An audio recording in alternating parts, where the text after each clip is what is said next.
చంద్రయాచి కానీ అదేవిధంగా పెద్దకోటయ్య హత్య వీటంటే కూడా నేను దగ్గరుండి పోరాటం చేస్తూ ఉంటాను. అందుకే మీ మీద ప్రజలైతే ఒక ఎస్టీ ఎస్సీ బీసీ మైనారిటీ కాపు వర్గాలు కానీ వ్యాపారస్తులు అందరూ కూడా ఇవాళ నన్ను నమ్మారు. 20 ఏళ్ళుగా మనం గెలవలేదు, ఒక్కసారి డాక్టర్ గారు పోరాటం చేస్తున్నాడు, డాక్టర్ గారికి అండగా ఉందాం, ఆయన గెలిపిద్దాం, అసెంబ్లీకి పంపిద్దాం. సార్ ఒక్క మాట ఇక్కడ మీరు దయచేసి ఏమనుకోవద్దు, కొంత ప్రజల్లో ఉన్నటువంటిది అడుగుతున్నా నేను, ఉన్నటువంటి అనుమానం ఈ అరవింద్ బాబు గారికి టికెట్ వస్తుందో రాదో అని డైలమాలో ఉన్నారు కాబట్టే ఒకవేళ పోవచ్చేమోనని ఇలాంటి ఒక ప్రయత్నం చేసి ఇలాంటి ఒక డ్రామా చేసి అధిష్టానాన్ని ఏదో బ్లాక్మెయిల్ చేసే ప్రయత్నం ఏదో చేస్తున్నారని కొంతమందికి అనుమానం వస్తుంది కదా, దానికి మీరు ఏం చెప్తారు సార్? అంటే తెలుసో తెలియకో మరి సీనియర్ నేత రామిరెడ్డి గారు మనస్తాపానికి గురై ఈ చేయడం జరిగింది. కానీ మేము దాన్ని ఖండిస్తున్నాము. ఎందుకంటే ఆయన సీనియర్ నాయకుడు, మానసిక ధైర్యం ఉన్న మనిషి. ఈ ఒక మరి ఎందువల్ల ఈ విధంగా చేయడం జరిగింది మీకు తెలియదా? ఆయన అసలు తెలియదండి, మాకు తెలియదు. మీరు ఏమన్నా మాట్లాడుకుని ముందే? అబ్బాయి లేదండి, మేము అసలు అటువంటి ఎంకరేజ్ చేయం. మేము ఏంటంటే విరోచితంగా పోరాటం చేస్తాము, బరిలో దిగుతాము, ఎదుటివాడినైనా ఏదైనా చేస్తాము, మేమైనా చచ్చిపోతాం. కానీ ఇటువంటి ఈ ఆత్మహత్య ప్రయత్నం చేయటం అనేది నేను ఎంకరేజ్ చేయను, ఎప్పుడు లేదు. ఎందుకంటే మా కార్యకర్తల నాయకులు చాలా మంది ఈ విధంగా పెట్రోల్ తెచ్చుకొని పోసుకుందామని చాలా మంది ప్రయత్నం చేస్తే నేను కూడా ఆపాను. ఎందుకంటే నేను ఇటువంటి ఎంకరేజ్ చేయను. మనం పోరాటం అనేది మనం ముందుకు వెళ్ళాలి. సీటు కొంత లేట్ అయినా ఇబ్బంది లేదు, తప్పనిసరిగా మనకు సీట్ ఇస్తారు.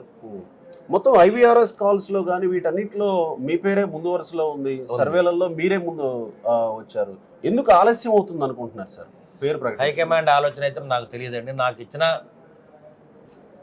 పని అయితే అసైన్మెంట్ పార్టీ పనిచేయటం. 20 ఏళ్ళుగా మనం గెలవలేని పార్టీలో ఇవాళ గెలిపించాలి, టీడీపీ జెండా ఎగరేయాలి, ఇది ఆలోచన. మీరు 2019లో కంటెస్ట్ చేసినప్పుడు 19 రోజుల ముందునో 18 రోజుల ముందునో మీకు టికెట్ అనౌన్స్ చేశారు. అప్పుడే మీరు అన్ని వేల ఓట్లు తెచ్చుకోగలిగారు. ఈ 5 సంవత్సరాలు మీరు ప్రజలతో ఉన్నారు. 2019లో ఓటమి పాలయ్యాక అంటే 18 రోజుల ముందు టికెట్ ప్రకటిస్తే అన్ని ఓట్లు వచ్చాయి. ఈ 5 సంవత్సరాలు మీరు ప్రజల్లో ఉన్నారు, ప్రజలతో కలిసి పనిచేస్తూ ఉన్నారు, డాక్టర్గా ఉన్నారు. అందులో మీ హస్తవాసి మంచిదని అందరూ చెప్తూ ఉంటారు. ఈ 5 సంవత్సరాలు పనిచేసిన మీకు టికెట్ ఇస్తే సార్ డెఫినెట్గా గెలుస్తా ఉన్న కాన్ఫిడెన్స్ మీకు ఉందా సార్? ఇప్పుడు గోపిరెడ్డి శ్రీనివాసరెడ్డి గారు నర్సరావుపేట అసెంబ్లీగా 2 సార్లు ఎమ్మెల్యేగా అవ్వడం జరిగింది. ఆయన 3వసారి ప్రయత్నం చేస్తున్నాడు గెలవటానికి. నేనైతే ఎమ్మెల్యే గోపిరెడ్డి శ్రీనివాసరెడ్డిని డకౌట్ చేస్తున్నాను. అదేవిధంగా నేను కాబోయే ఎమ్మెల్యే నర్సరావుపేట అరవింద్ బాబు అని మీరు రాసి పెట్టుకోవాలి. ప్రజలందరూ కూడా పుస్తకాలు రాసి పెట్టుకున్నాడు, అరవింద్ బాబు నర్సరావుపేట ఎమ్మెల్యే అని అందరు రాసుకున్నారు. జనవరి 1నే రాసుకోవడం జరిగింది. అంటే ఆ విధంగా నేను ప్రజల్లో ఉన్నాను, ప్రజల కోసం పాటుపడ్డాను.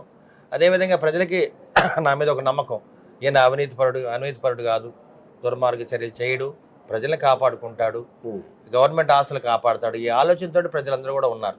హాస్పిటల్కి వచ్చిన వాళ్ళకి కూడా కొంత ఫీజులో మాది అయితే కనుక మొదటి నుంచి కూడా గవర్నమెంట్ హాస్పిటల్ లాంటిది. మాకు వచ్చే జనం 200 మంది నుంచి 300 మంది ఓపీ వస్తారు. సర్జరీలో 30 దాకా చేస్తాము. మా 4 డాక్టర్లు ఉంటారు, మేము అందరం కూడా చేస్తాము. హాస్పిటల్కి వచ్చి మేము ఆపరేషన్ వద్దు అని డబ్బులు లేవు అని వెళ్లకుండా మేము అడ్డుకునేవాళ్ళం. ఎందుకంటే డబ్బులు లేని వాళ్ళకి మేము ఆపరేషన్ చేయమనే పరిస్థితి లేదు. ఉన్నా లేకపోయినా మా వెనక్కి వెళ్ళటానికి వీలేదు, సంతోషంగా ఇంటికి వెళ్ళాలి. ఆ విధంగా మీరు మాత్రమే కాకుండా నేను, మా అబ్బాయి కానీ, మా అమ్మాయి కానీ, హాస్పిటల్ విషయంలో కూడా మీరు అల్లుడు కానీ అంతే. నేను పార్టీ కార్యకర్తలకు నాయకులు కానీ ఎవరికి ఇబ్బంది వచ్చినా మేము కరోనా టైంలోనే 2 సంవత్సరాలు ఒక్కొక్క సంవత్సరం 50 లక్షలు ఖర్చు పెట్టాం. ఇక్కడ మన గుంటూరులో హాస్పిటల్లో ఉంచి మా కార్యకర్తలను కాపాడుకున్నాం. అంటే మా జయం ఒకటేనండి, మేము లెఫ్టిస్ట్ భావాలు ఉన్నవాళ్ళం మొదటి నుంచి కూడా. 83లో కూడా నేను తెలుగు యువత తరఫున నేను కాలేజీ ప్రెసిడెంట్గా అయ్యాను. ఆ విధంగా పోరాటం చేశాను. ఇవాళ నాకు అవకాశం ఇచ్చారు చంద్రబాబు నాయుడు గారు. నాకున్నది ఒకటే ఆయుధం, ధైర్యం. ఆ ధైర్యంగా ఆ ఆయుధాన్ని పట్టుకొని నేను ముందుకెళ్ళాను. చంద్రబాబు నాయుడు గారు ఇచ్చిన అవకాశాన్ని నేను ఓడిపోయిన తెల్లారి కూడా నాకు అవకాశం ఇచ్చారు. దీని గౌరవాన్ని కాపాడాలి, దీని గొప్పతనాన్ని కాపాడుతూ ముందుకెళ్ళాలి, ఈ సీటు గెలవాలి.